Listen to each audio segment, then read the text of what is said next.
All right, so we're diving into something today that's got everyone talking in the cricket world, right? India's win at the Champions Trophy, but it wasn't exactly a clean sweep, was it? No, definitely not a straightforward victory. Lots of debate around it. Yeah, you've got Pat Cummins, the Aussie captain, Hmm. even saying India had this huge advantage, right? So we got to break this down, look at it from every angle, see if we can actually figure out what went down. It's interesting how this win, it's so tied up with all this stuff going on between India and Pakistan, right? Like international relations, it's all kind of intertwined. Yeah, right. It's like we're watching some geopolitical chess match, but it's happening on the cricket field. You know what I mean? But okay, so let's set the scene a little bit for everyone listening. This wasn't your typical Champions Trophy, was it? Yeah, this is where things get a bit more complex, I guess. So because of security concerns, India just flat out refused to play any matches in Pakistan. Okay, so that's a big deal right there. Yeah, it is. And that's what led to this really unusual situation where every single match India played was in Dubai. Ah, so that's where this whole Dubai advantage thing everyone's talking about comes in, right? I mean, we've got some pretty strong opinions on this, right? Guys like Pat Cummins and Razi van der Dussen, they're both saying this gave India a major, major leg up.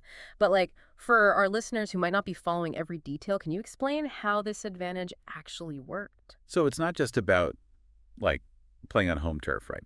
The pitches in Dubai, they're known to be slower, and they really tend to favor spin bowling. Okay, so that plays right into India's strengths. Exactly. So India could basically build their whole strategy around that, and they had the entire tournament to get used to these specific conditions. While other teams, Australia, South Africa, they're having to adjust to different venues every time they progress, right? So their consistency could be off. Exactly. Think of it like a home field advantage, but like times 10. Yeah. It really makes you think about how fair it all was. Like if teams are dealing with different playing conditions, different travel burdens, was it even a level playing field to begin with? That's a good point. And then you've got Junaid Khan, former Pakistan pacer, just straight up saying India's winning by scheduling, basically, that they had this unfair advantage just because they didn't have to travel around. What do you make of that? I mean, yeah, a lot of people feel that way. Some pundits even say the tournament was like deliberately set up to favor India. But to be fair, we have to look at India's side of things too. Okay, yeah, let's hear what they have to say. Well, their head coach, Gautam Gambhir, he just completely dismissed the allegations, said they were unfounded. And then you've got Rajiv Shukla, the BCCI vice president. He's emphasizing that India wins because of their performance, not because of the pitch conditions. So they're saying it's all about skill, all about their strategy, and nothing to do with any outside factors. Exactly. And Shukla even pointed out that this whole arrangement with India's matches being in Dubai, it was all agreed upon beforehand during the ICC meeting. That's where all the cricket bigwigs get together and decide on the tournament structure. So from India's perspective, everything was above board, everything was pre-decided, no foul play. Man, this just gets more and more complicated, doesn't it? It does. And this is where, you start to see how sport and politics, they get really intertwined. I mean, the relationship between India and Pakistan, it's strained, right? Yeah. And that has a huge impact on the sport at like an international level. Yeah. This whole tournament, it was kind of like a reflection of those tensions, don't you think? Yeah, for sure. You really feel that tension playing out, on the field. It kind of makes you wonder about the power dynamics in these global sporting organizations. Like, who really has the control? Yeah, it raises questions about, like, should any single nation have the power to just dictate the terms of a global event? Or should there be, a more balanced way of making decisions? That's a really great question. I mean, India refusing to play in Pakistan, that had a ripple effect, right? The whole tournament had to adapt, and, that probably created some winners and losers. And it all goes back to that first question, right? Does this victory for India, does it feel different? I don't think you can deny that this win comes with, like, a certain level of complexity. Yeah, it's a win for India, but it's a win that happened under very specific circumstances. Right, a context where there was political tension, scheduling controversies, people saying it wasn't a fair playing field. It definitely makes their win, well, more complicated. For sure. And those things, they inevitably shape how we see India's win, right? Absolutely. So what now? What does this all mean for the future of cricket? Well, what Shukla said about maybe resuming those bilateral series between India and Pakistan, that was pretty interesting.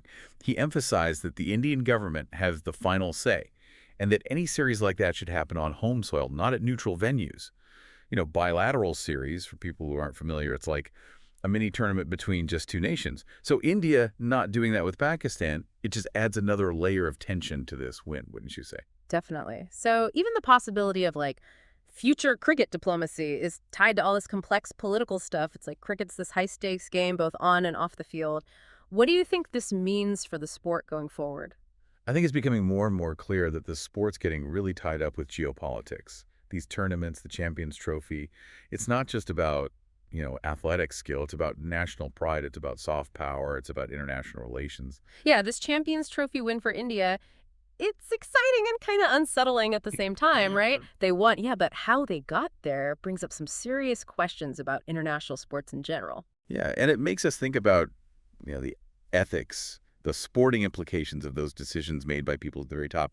Decisions that can change how a tournament is seen, even how a nation's win is seen. It's crazy how something that seems straightforward can actually be so complicated. It really makes you think. It does, and that's what makes these deep dives so great. We can peel back the layers, look past the headlines, and really engage with, all the nuances of a situation. Yeah, it really shows how easy it is to get caught up in, the excitement of it all and miss the bigger picture, right? Absolutely. And a lot of times, the most interesting stuff, it's hidden beneath the surface. Yeah. Just like an iceberg, right? You see the tip, the win, but underneath there's this whole massive thing, all the intrigue and what it all means. So to everyone listening, whether you're celebrating India's win, debating how fair it was, or just enjoying the whole Champions Trophy thing, remember, there's always more to this story, right? Yeah, it's about looking beyond just the scores and stats and like those quick sound bites to find the real insights. This has been awesome, really unpacking all the ins and outs of this Champions Trophy win for India.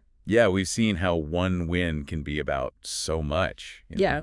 Sporting talent, political moves, national pride. It's all mixed in there. And as always, we encourage you to keep talking about this, keep questioning, keep trying to understand the world a little bit better. What do you think about this win? Does it feel different now that you know the whole context? Because sometimes, understanding the why of something is just as important as knowing the what. Perfectly said. Until next time, keep on deep diving.